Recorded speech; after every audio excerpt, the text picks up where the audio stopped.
That's why I call you Kappa. You are my capacity that I give you.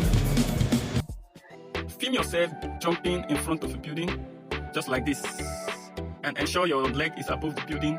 Then secondly, film at least 5 seconds of the empty scene. Then import this clip into CapCut. Here in CapCut, move over to where you have an empty scene, highlight it, and click on split.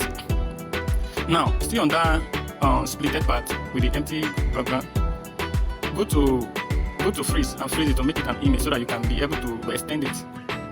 Now, for this front one, delete the front one. I think this is the picture. Yes, you cannot extend it because it has been freezed. What you do next is to move over to overlay. Click on overlay to bring it down as an overlay. Don't press it and bring it to the beginning of the video. Okay, of the main clip. Then extend it like this. Still on the overlay, go to mask, click on mask. Select horizontal and turn it upside down like this. Upside down. Please always ensure to lock your exposure.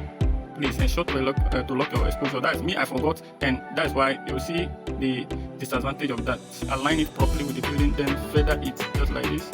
Make sure you feather it properly. Okay, let's see what we got.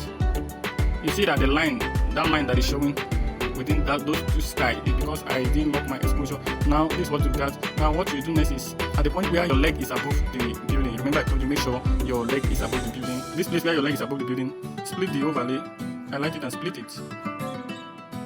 And delete it. Delete what you have next. Then you should have something like this. Yeah, it's as simple as this. Then right where you landed, you can add a shake effect. Go to effect. Select the shake effect. And you are good to go. Align it properly, or just export your video and you are good to go.